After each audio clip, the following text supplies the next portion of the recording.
And you're very welcome along to this week's Shot Clock. It's where Kieran Donaghy joins us in studio for Kieran Donaghy's Shot Clock, or down the lens from Skype, wherever he is in the world.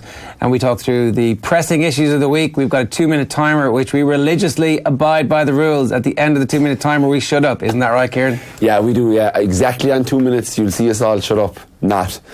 Our first point this week is about Stephen Cluxton. 100 not out. He is by far the most appearances of anybody in Championship football. Streaking away from Sean Cavanagh at this point, and who knows when he's going to stop, because there's no sign of it.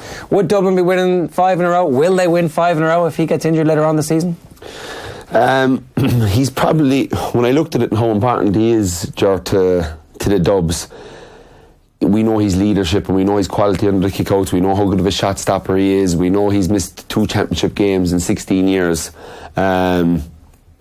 But if he was to get injured, he's the only player in that Dublin team that actually diminishes their chances of winning. I think every other area of the field, they have a stopgap. They have someone to come in. And Evan Comfort's a good goalie, but when you're going for 5 in a row and you've the hill behind you and you're in a tight All-Ireland semi-final or a final, which they'll be in, that's where Cluxton comes to the fore, and that's where he, even in the past when he's been rattled, he always finds a way to calm himself down and hit the big kick out when he has to. And yeah, he's been remarkable, really. 100 games is amazing for the longevity of your career. Of course, Sean Cavanagh on 89, Tomas and Mark both on 88. They're outfield players, which makes it a bit harder with injuries, etc. But how many do you have? 69. Nice. Yeah, I'm a bit behind the boys, but yeah, no, happy enough with my. If you'd have told me that at the start, I would have been delighted. But yeah, it's just he's the one guy I feel that if he was. Is there not enough signs recently that he's actually come off the absolute peak a little bit, that other goalkeepers are getting close to him, and that so therefore he's less of an advantage now than he was in the past? I think other teams and other players have come up a level. But we talked about him on Shot Clock, I'd say, in episode 2, about the quarterback effect he has with the Dubs. He literally controls the pace they're playing at, what way he wants them to be moving. He was international rules captain when I was playing in 11, so I know what he's like inside in the dressing room. I know what he's like in team meetings. So he's legit there. He's everything covered.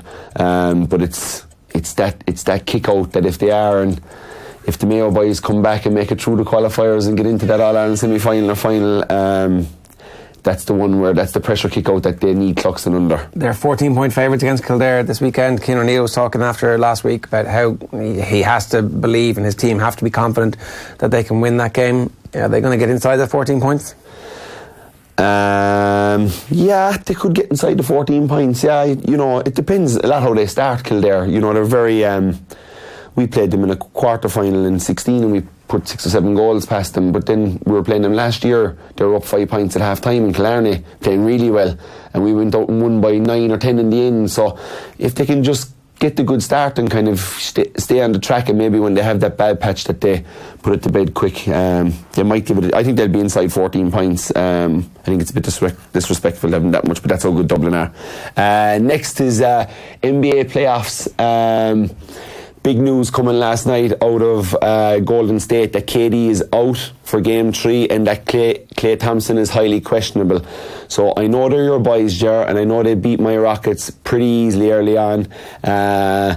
Didn't see anybody else beating them.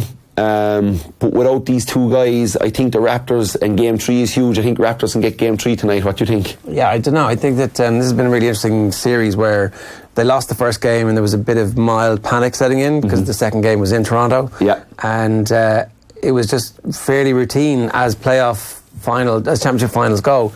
So I don't know. I just think that you see in their superstar, they have somebody who doesn't really mind who his supporting cast is at the minute. That when Steph Curry, when the game is on the line, when it's not on the line, when there needs to be an injection of pace, when there needs to be get the blood up, he's everything you want in a superstar. And I don't know, he seems relatively understated as superstars go.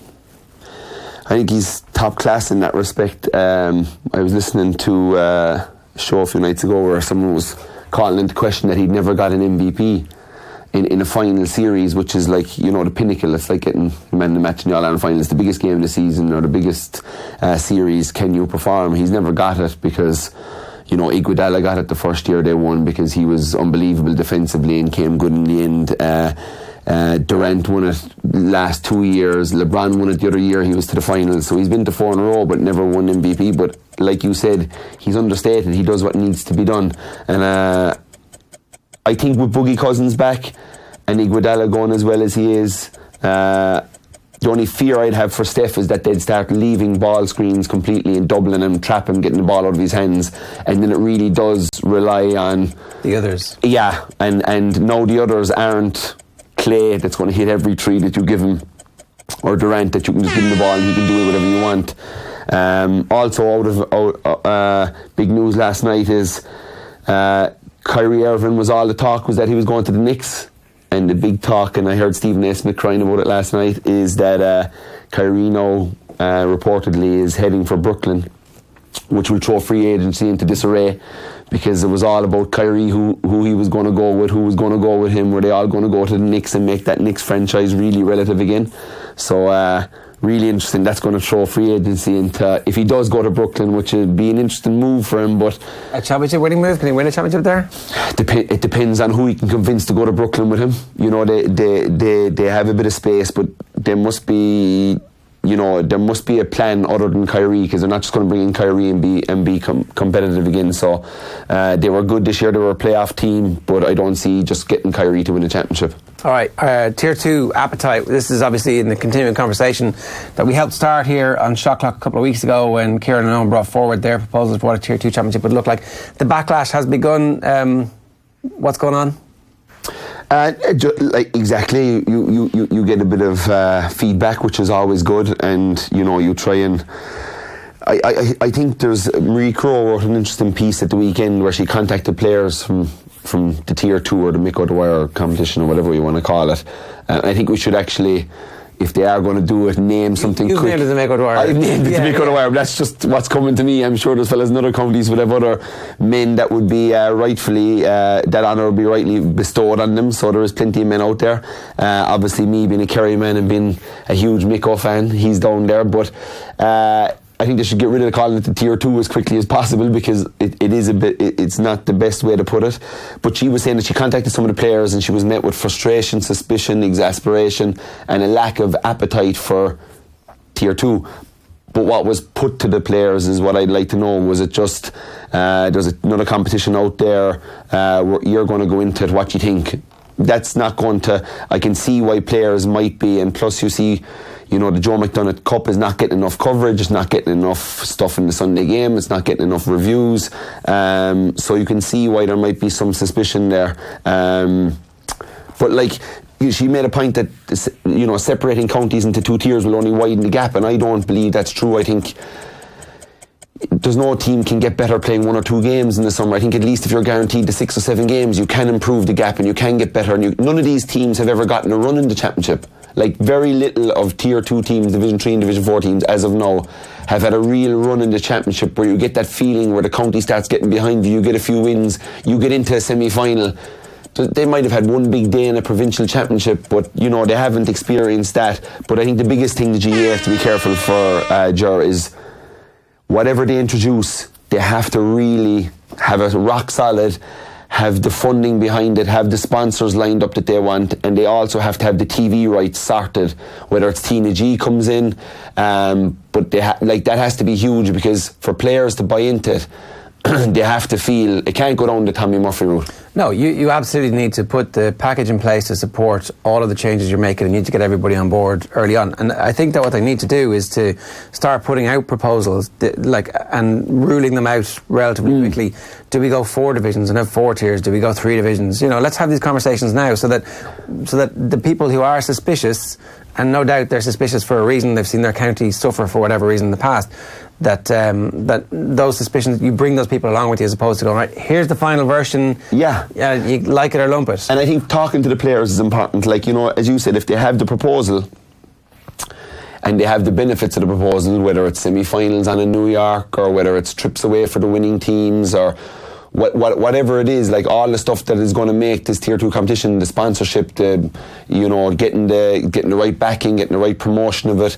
Maybe we have a Saturday game at night time and a Sunday game. Maybe put one of these Sunday games on midweek, We're all sitting around midweek. There's often nights there at 9:30. There isn't much on if your favourite show isn't on. And I'm sure everybody sit down when they have a bit of time in their hands on a Monday or Tuesday night, and they'd watch a Sunday game show with lots of teams of a similar level going at each other with competitive games. I'm sure you get big viewers at that. One last point about the second tier and third tier in hurling. They're generally counties who are football counties who are not getting enough coverage and not generating the support from the county board. But if you're a football county and your football county is in the second tier, then the whole county has to get behind it because that's your team. Of course. No choice. Yeah, absolutely. And I think they will. They get behind it and they get on a bit of a run, and fans get to go to more than 2 games in the summer. Fans get to see their best players on the pitch. So it is huge that's sold right to them. Yeah, we all get to feel what it's like to be Mayo. Let's move on. Ulster football love in. So it turns out the Ulster Football Championship is by far the best sports championship on the island, and I'm including the Munster Hurling Championship in that, which has been a bit of a washout so far this year. What the hell has happened to Ulster football that all of a sudden we're tuning in and complaining that these games aren't on TV as opposed to thanking our lucky stars? Oh, you're a guest, man. You're really delighted that Munster Hurling Championship isn't just kind of ruling the roost over all we talk about like last year. But look, the Ulster Championship is. I think there's been so many great games, but I think teams generally are starting to kind of get away from this whole blanket, which was spoiling football for years, where every team that didn't fancy their chances of pure natural talent being able to go out and beat somebody through football, or having to play a team that's a few levels above them, would endorse this kind of, right, well look, Donegal did it there and they were only beaten by 4 points against the great Dublin team back in, the first year they brought it in. Well, if we all try that, at least we'll be close and we won't be getting hammered. But I think what a lot of teams are doing now, and from what I've seen in Ulster so far, is pushing up, playing quite aggressive, trying to tackle early, trying to force turnovers early so they've bodies up to score, and that they're also space is becoming more, and I think people are utilising space more, so they're keeping the pitch wider to allow avenues for fellas to run into. But there's a lot of good teams of equal standard really when you kind of take Antrim and maybe even Down put in a good performance, Derry put in a good performance against Tyrone. So it's teams of that are close together, that are big rivalries, that are going at each other, and it's been unbelievable to watch so far. Like I was above in Cavan versus Monaghan, and they were really impressive. And you could tell Monaghan in a bad day, but they're still going to be there. The 2 semi-finals are on. The semi-final replay, Cavan Armagh. Who's going to actually win the whole thing? I'm going to ask you for individual. Who will be the Ulster Football Champions this year? I have a sneaky fancy for Donegal. I just think they've got new kind of younger forwards mixed in with the kind of that older group that are experienced, that a good few of them have an All-Ireland medal. And I just think if that new kind of youthful exuberance can just inject a bit of positivity and a bit of class up front and help out Michael Murphy, I think they have the defence, they have the idea of how to play the game. They've had 3 very good managers in charge of them over the last 5 or 6 years, so they'll take bits from all them. And I have a sneaky suspicion for Donegal. Yeah, I wouldn't. My Tyrone family members won't be overly happy with me there. I went back against that. Katie Taylor next? Yeah, Katie Taylor, just unbelievable. Congratulations to her, obviously, first of all, but just like what she has done is pretty remarkable. That she came out of amateur and she set her mind on this. She's gone and done it. There was a lot of hoopla after the fight about that she didn't deserve it. I know Andy Lee was in here talking. He watched it back with the sound off and he thinks she won 10-6. So even though I watched it back, I wouldn't have Andy's expertise in it. But the fact that she has that now, the rematch is still very mouth-watering because there is the talk out there. Even though that talk of the appeal is the worst thing I've ever heard. Always take your beating no matter what way it happens. And I think that rematch will be one that we look forward to. But yeah, get the statue of Katie Taylor made. Can't believe that the parade isn't already sorted, or has to be. Get that parade down to break quick. Get all the kids off school, all the national school kids off school. Cancel the leaving cert today and get them down there because what she's done is pretty remarkable. Yeah. And what about Shane Ross popping up to welcome her home? Yeah, I'm waiting for Shane Ross to pop up behind me here. I just better check. But yeah, it was. it was, I don't know, it was sad. It was kind of sad. It is, isn't it? And it's kind of sad that we're talking about Shane Ross, and she's arriving back with 5 gold medals. Yeah. It's a joke. This is the last time I'm ever going to mention him. I'm going to just not talk about him again. I'm sorry, no, because I had this in my. You were probably sick of it already. It's the only way to deal with it, though. But it is an incredible achievement. And look, if for whoever wants to see the rematch, to if she stole the fight, if you're one of those people who thinks she stole the fight, like, boxing is full of this stuff. But so long as there's a rematch, it doesn't really matter because everybody gets to fight again. Yeah, and I think, really looking at it, it was the first time that you felt that she was right max at the pin of her collar, which is what you want to see in every sports person. You want to see them tested to the very limit, and she was tested last night, but she's gritty, man. She's tough. She's not backing down, and in fairness to Pursoon, she didn't back away too much either, and kept it coming for the whole lot of it. And at some point, she's going to finish up fairly soon, you would suspect, because there's not much more for her to do. So this rematch, and there's maybe one other fight in the division that she's wanted that they haven't been able to sort out just yet. Yeah, and I think spacing, I'd love somehow if they could work it to get a big day in Ireland, Viva, Croke Park, get Katie Taylor with her again, because people will, she'd pack Croke Park by herself, but throw Michael Conlon on the card, throw Jason Quigley on the card. We've got great fighters in Ireland. Let's try and find some way that we can get them to actually hear. It's fine Katie Taylor fighting over in America at 3 o'clock in the morning, but there's a lot of kids aren't getting to see her fight, and a lot of young boys and girls would take huge inspiration from her. So if we could get a fight in Ireland, I just thought there's not enough talk about it. I don't know if it's possible or can they not do it, but Jesus Christ, with Steve Collins and Chris Eubank below on Mill Street in the hay barn, we've got these wonderful stadiums. Let's get our best fighters into them and have a good old night of something similar to what McGregor and the lads did with the UFC a few years ago. Alright, so that is this part of Shot Clock is done. Let's move on. Absolutely delighted to say that we've got Conor Hourihane on the line. Conor, good morning to you. How are you getting on? Hi, how you doing? You okay? Yeah, great. We also have Kieran Donaghy with us as well. Kieran? How's it going, Conor? How are you keeping? Yeah, not too bad at all. Not too bad. I should explain very briefly, Kieran, that you were right beside me 1 second ago here in the studio, and now you're outside on the phone because you've had to run out to do an important bit of business, but you didn't want to miss this because you and Conor have actually been mates for a good while. Yeah. I first started messaging Conor and wishing him luck before big games. I read an article on him about when he was early on in his Barnsley days. I just found him an interesting character. So yeah, we've been touching off, kind of tipping away with a bit of bits of contact here and there before games, and it's great to see the rise, Conor, over the last the last number of years. But I guess everything from your early Sunderland days has been, you've been on an upward curve since. But I'd actually like to start back at the beginning, if you don't mind. Yeah. During the premise of now, and it's every kid's dream. But I suppose when you were a youngster around Bandon, out in the back garden as a kid, was it Premiership football the dream, or was it hurling with Cork? Was it scoring the winner into the Blackrock end? Was it a Munster? Did you want to be Ronan O'Gara? What was it? Yeah, it was. Do you know what? It was probably a mixture of all of them, if I'm being brutally honest. I loved GA, still do now. Was fascinated by all sports, hurling, football, rugby, played rugby, soccer. I was. You were doing anything but being in school, so basically. Basically, yeah. School probably wasn't my direction, to be honest with you. But I know. Listen, I was probably obsessed with sport. Really, GA. Still a big love of mine. I probably had to make a big decision. Maybe 12, 13, 14, what direction I wanted to go on, and for whatever reason, I went in the soccer direction, and I haven't looked back since, really. But but as a youngster, really, I was just fascinated by sport, enjoyed playing every sport possible, and it's been a huge part of my life, really.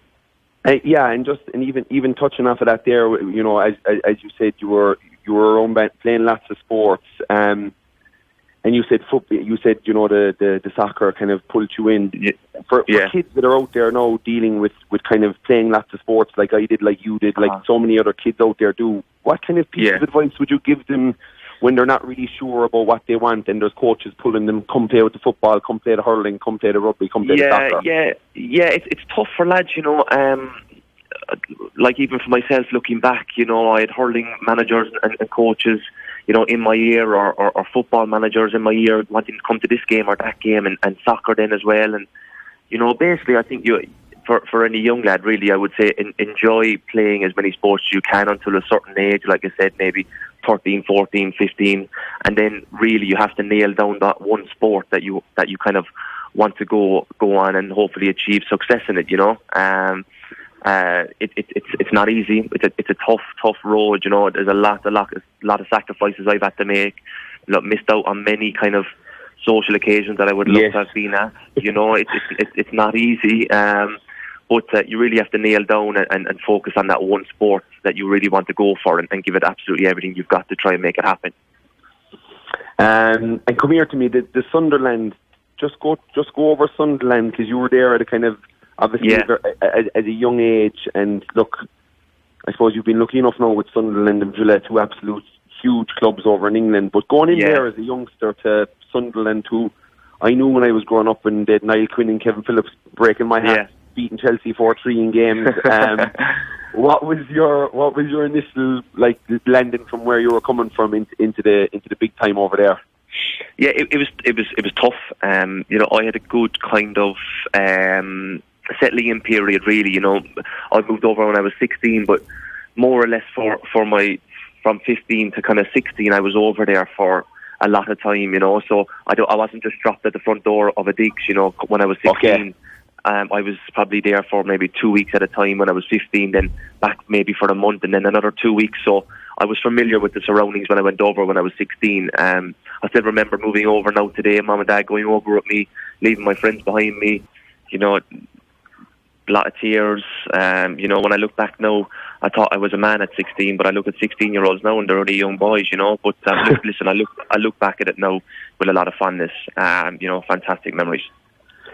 And when you were over there, Conor, and you were obviously in training, and what big lessons were you taking from kind of, what were the learnings you were taking from the older pros, from people around the club? Like, I was reading about you today that there was a fear of failure there. I know Ty Kennelly, when he went out to the Sydney Swans, he was afraid to come home and tell his own man that he didn't make it. That was a big, huge driving factor for him. Yeah, a huge fear of failure for me, which still kind of pushes me on today, if I'm being honest with you.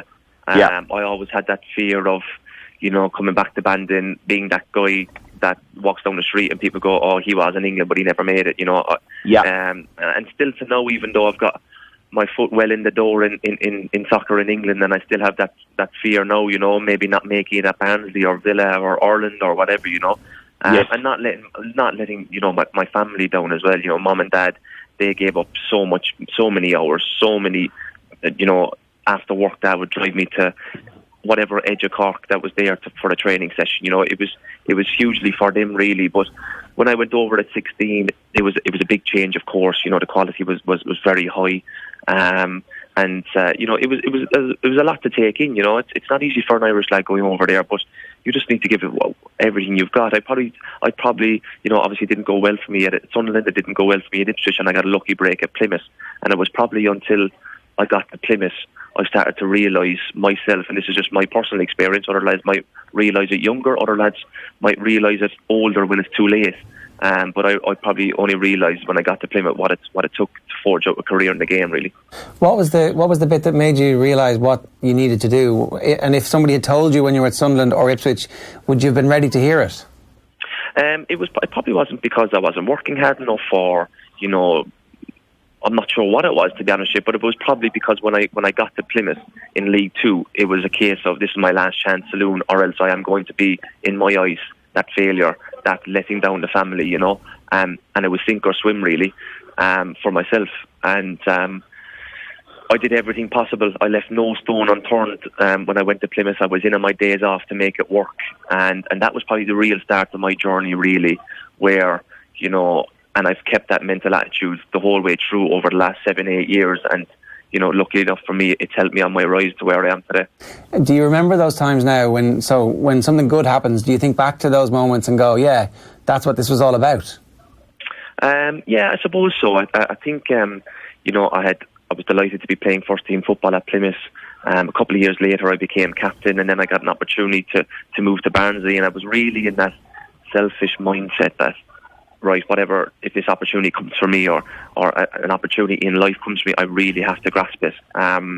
And like I said, whatever it took for me really to make a success of myself, I was willing to take it. In my career, when you have one of them good days, yes, you have to savour it, but in my mind now, I'm like, right, on to the next day, on to the next session. What do I have to do to recover and to be ready for the next day? It's a relentless cycle, really, Yeah. Kieran, that sounds a little bit like you getting into that kind of that early stage of your career, and then the break happens and you get back into it. Yeah, exactly. It's a lot of the way for, and Conor is a prime example of that it just doesn't, it doesn't happen for everyone earlier on in their career, but you've got to give people time to find a way. But what I found interesting, whatever it didn't work, you moved to Ipswich, Conor, with Lean on it. You didn't play that season. But then, 2 years later, you're captain of Plymouth. So was it that kind of, were these guys looking at you in Plymouth, this kid that's come in, all of a sudden he's in here every day, he's training when he's not supposed to be training, he's lifting when he's not supposed to be lifting, he's taking free kicks when he's not. Did they see that and just say, yeah, this kid's special, we got to make him captain? And how did the older fellas in the club, when you were made captain, how did the older boys react, the older pros? It probably was that. It's probably that realisation, like I said, sink or swim time, let's give it absolutely everything. And I turned into this character, quickly became, I went from a boy to a man very, very quickly, Listen, the older lads at the club were absolutely fine with me.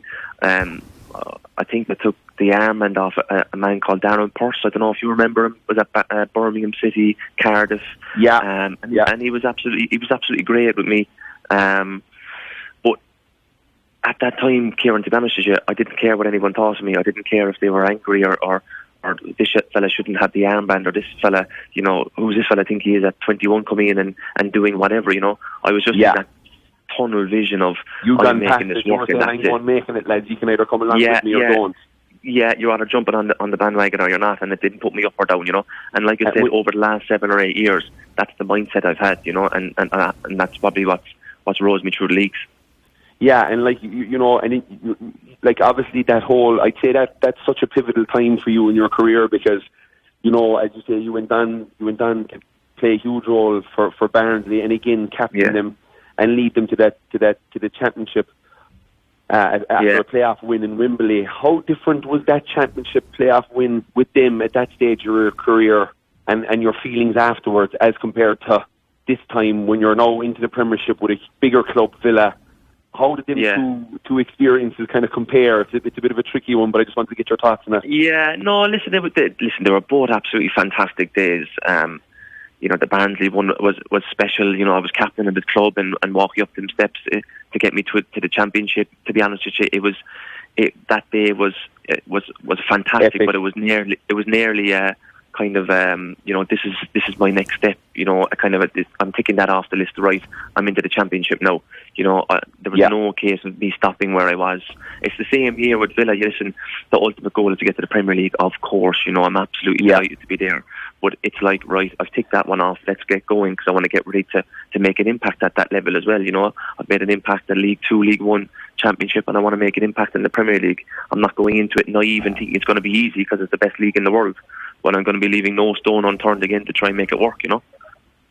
Yeah, no, and fair play. And Villa, look, it's obviously a huge club, and I know I was on to you early days about a year ago to see if I could get over, and yourself and John Terry were looking after a trip for me. I didn't get to make it over, but just that run that you were on, I was obviously watching every result, and just that run that you went on after Christmas, or kind of into the new year almost, January, February, or whatever it was, where you went on this unbelievable run, and you were playing a massive part in the run with goals and assists. Yeah. When you got to the championship final, were you fairly bulletproof? Were you kind of, we're going to make up for last year's disappointment, obviously, of losing out in Wembley, and you were never going to lose that game. I got the feeling watching it. Yeah, we were fierce determined, that great run just snowballed, and yourself winning games, you just feel invincible, like no one's going to beat us today, and that's the kind of run that we were on. We had a little bit of a blip last game of the season against Norwich. We got beat there, but I didn't think that put us, in a bad way, shape or form. How could it be after the great one we were on? And I just felt like this team was ready to take that next step and win the playoffs. No disrespect to Leeds or Derby. We saw that game, and we definitely maybe would have been a little bit more fearful of Leeds. They're a very good side, and we were surprised that Derby won, and that gave us a big lift as well. And I just think things just fell in the right place for us. And on the day, listen, I was hugely nervous, if I'm being brutally honest, going into the final. Look, that's what happens when you're playing in front of 90,000 for a 10th. No, I know, but last year's final against Fulham, I wasn't nervous at all, and I took it all in my stride. But I think the kind of fear factor of losing 2 finals in a row made me hugely nervous, and it was just pure relief to get over the line, if I'm being honest with you, you know.